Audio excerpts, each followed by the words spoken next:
Dans cette vidéo, je vais vous présenter 5 astuces pour améliorer votre référencement sur Google de votre site WordPress. Mais juste avant de commencer, si vous souhaitez développer vos compétences sur WordPress, je vous invite à vous abonner à cette chaîne, comme ça vous ne louperez aucun tuto. On va commencer avec la première astuce pour améliorer votre référencement, c'est de choisir les bons mots-clés à cibler.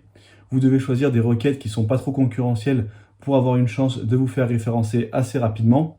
Et vous devez choisir des mots-clés qui ont un certain volume de recherche et que des internautes tapent régulièrement sur Google. Pour cela, il y a plusieurs solutions. Il y a par exemple l'outil Ubersuggest qui vous permet de connaître le nombre de recherches mensuelles pour chaque mot-clé. Et sinon, vous pouvez utiliser ce qu'on appelle Google Suggest, c'est-à-dire commencer à taper une requête sur Google et voir ce que vous suggère Google.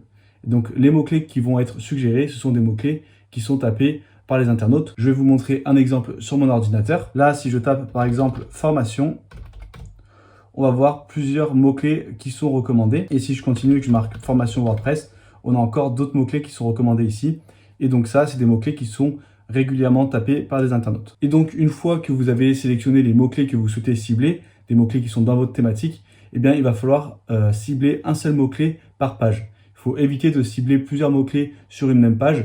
Il vaut mieux en choisir un seul et le répéter dans différents endroits, notamment les titres, le contenu de votre page ou encore l'URL. Comme ça, Google va pouvoir interpréter votre contenu et comprendre à quelle requête répond votre page. C'est également très important d'écrire du contenu unique, donc c'est-à-dire du contenu qui n'est pas présent sur d'autres sites internet et qui n'est pas présent sur les autres pages de votre propre site. Sinon, c'est ce qu'on appelle du duplicate content et Google va estimer que ce contenu n'est pas de qualité puisqu'il est déjà présent ailleurs sur le web et donc votre page ne sera jamais mise en avant. C'est pour ça qu'il faut rédiger vous-même vos contenus et éviter de faire des copier-coller. La quatrième astuce, ça va être d'installer le plugin Yoast SEO.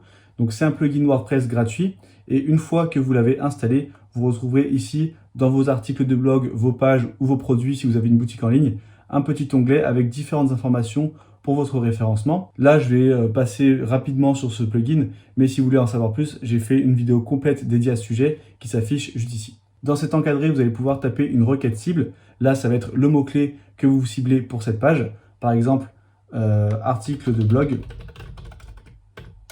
WordPress. Puisque là, mon titre, c'était « Comment écrire un article de blog dans WordPress en 2020 ». Vous allez pouvoir visualiser ce que ça donne sur les résultats de recherche de Google. Là, on a le résultat mobile ou le résultat bureau. Vous voyez qu'ici, on a un titre, c'est ce qu'on appelle le métatitre. Et ici, la métadescription, c'est la petite description qui se trouve juste en dessous. Ici, vous voyez que là, j'ai une petite barre rouge, ça veut dire que mon métatitre est trop long et qu'il sera coupé par Google. Donc, on va enlever par exemple le titre du site et le séparateur. Et là, maintenant, on a une barre verte qui indique que la longueur est bonne. Vous allez pouvoir également modifier l'URL et taper une métadescription qui fait environ 155 caractères. Mais le plus intéressant avec ce plugin, c'est l'analyse SEO. Ça, si vous êtes débutant, ça va vraiment vous aider. Ça va vous donner plusieurs indicateurs pour savoir si le référencement de votre page est bien optimisé. Et vous voyez que moi, il y a plusieurs problèmes qu'il faudrait que j'optimise. Par exemple, mettre des liens externes, des images, faire du maillage interne. Donc là, je ne vais pas tout voir en détail, mais vous voyez que très rapidement, vous avez une vue d'ensemble sur les optimisations SEO que vous pouvez améliorer. Et même si vous êtes débutant, vous pourrez très facilement optimiser votre référencement de différentes pages de votre site. Bon, bien sûr, ces conseils ne sont pas à prendre au pied de la lettre. Ça reste un robot qui analyse votre page, donc c'est moins fiable qu'un humain. C'est pour ça que la cinquième astuce, et c'est celle qui est le plus recommandée, c'est tout simplement de vous former au référencement naturel pour connaître vraiment les leviers et les stratégies à mettre en place sur votre site et comprendre comment fonctionne l'algorithme de Google pour pouvoir créer du contenu qui répond à ses attentes et qui va pouvoir être bien référencé. Donc si vous souhaitez améliorer votre référencement de votre site WordPress, j'ai sorti une formation complète dédiée à ce sujet, c'est le booster de trafic.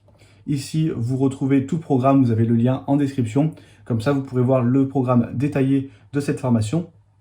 Mais en résumé, vous verrez dans un premier temps comment décrypter Google et donc comment comprendre les algorithmes pour améliorer votre référencement naturel. Donc on va voir comment créer du contenu que Google va bien référencer, la structuration de votre site à suivre, des règles indispensables à connaître pour votre rédaction. Ensuite, je vous présente la liste des outils les plus populaires en référencement naturel et qui sont indispensables pour trouver les bons mots-clés et analyser vos concurrents. Et ensuite, vous avez 2 bonus gratuits qui sont des stratégies SEO clés en main, soit pour un site vitrine, soit pour une boutique en ligne. Si vous souhaitez en savoir plus sur cette formation, il y a le lien en description et vous aurez toutes les infos. Et vu que vous êtes resté jusqu'à la fin de cette vidéo, vous avez le droit à 30% de réduction immédiate sur cette formation. Pour cela, vous avez juste à utiliser le code exclusif référencement 30 et vous obtiendrez immédiatement votre réduction de 30%.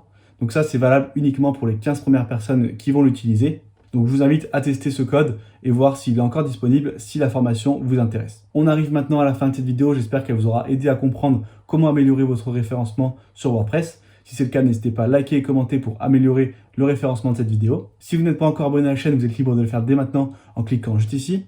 Et si vous voulez aller plus loin et vraiment développer vos compétences sur WordPress, vous pouvez rejoindre gratuitement le Club WordPress, c'est le bouton juste en dessous. Comme ça, vous recevrez des conseils exclusifs directement dans votre boîte mail. Et moi, je vous dis à très bientôt pour une nouvelle vidéo.